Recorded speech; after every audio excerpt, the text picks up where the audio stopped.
8.5 opened at the 46th Street Theater. 9 has quickly become Broadway's hottest ticket, and yesterday it was nominated for 12 Tony Awards.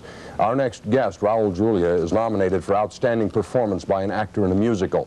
Before we talk to him, here's a clip from the play 9 in which Raul, as the film director, Guido Contini, is improvising a film script for a demanding French producer.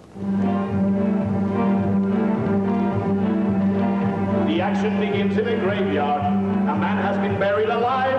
He's scratching and clawing, poor fellow. He's caught in a terrible crunch. He's fighting his way to the surface.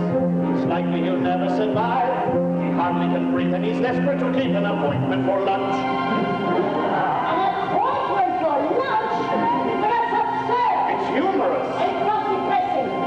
It does. Oh. In fact, we begin with a wedding. A promo to what I described.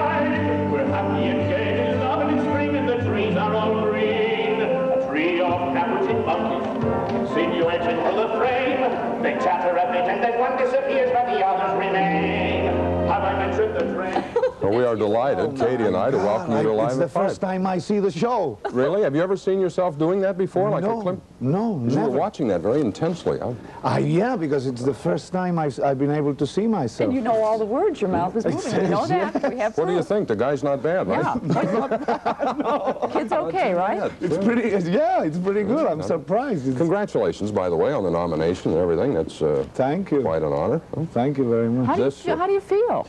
I feel fine. It's so great to go up to this point, opening night and all that, and then know that you're going on, you know? I mean, you guys just worked flat out and just got in under the wire Yes, to get rave reviews, to get Tony nominations. I would think you're on cloud nine, not to give a plug to the other off-Broadway show. Yes, it feels great, and we really, it's like down to the wire. I mean, to the last moment, we were working and working and working and working and working and changing and changing and perfecting it, and it worked. You did it.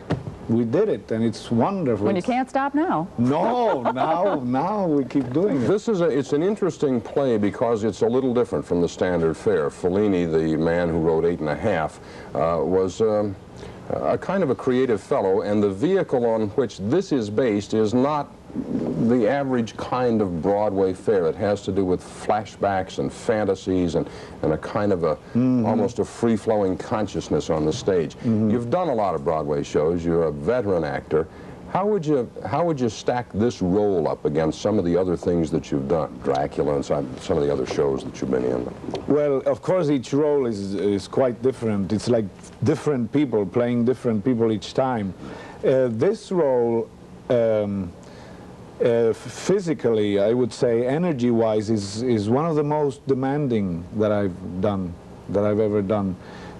I'm practically on the stage all the time, and it requires a certain kind of energy because it's Guido Contini, the director. He's going through all these changes and all these things, and his career is falling apart and his life is falling apart. So, and also there's more singing. The singing in this show is more than any of the other musicals. As far as I remember, there's more singing here than in any other musicals that I've done. I'm curious, during the workshop when you were trying to raise money, a certain amount of financial support was withdrawn by a major motion picture company. Paramount. Yes. Because the smart guy didn't think you were strong enough to carry this show. And I want to know, what did you feel like then and what do you feel like now?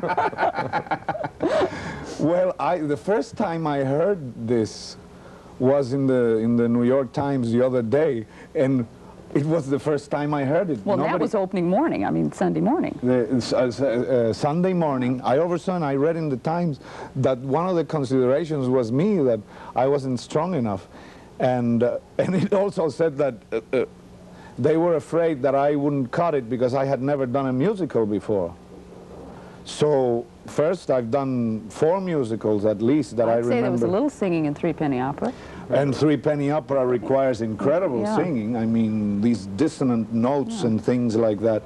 So I was surprised. I guess the only thing is that I guess they didn't know that.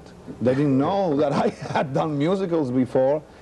And that's all. I'm surprised that the reporter didn't mention that that I had done these musicals. Was it a little sweet revenge now? I mean, I know you're not a vengeful person, Raul. Well, I'm not a vengeful person, but it feels nice that we succeeded. It feels nice that in spite of all the odds and all the people, some Paramount and I think another movie company came in and backed down also, that in spite of all those obstacles, we went through and we did it, and it worked, and we're going to be there for a long time. So. I think you're probably right. You're going to be there for a long time. The only other show to get more Tony nominations was Dreamgirls. It got 13, so 9, and Dreamgirls own the Tony nominations on the street. This is going to be a big hit show, and one of the reasons, despite what the New York Times intimated on Sunday morning, is Raul Julia. We thank you for coming. We wish you much success with the show. And as you say, you'll be there for a good long while, I'm sure. Thank you very much. All right. Congratulations. All right. Hope you win, Sue. All right, Jack.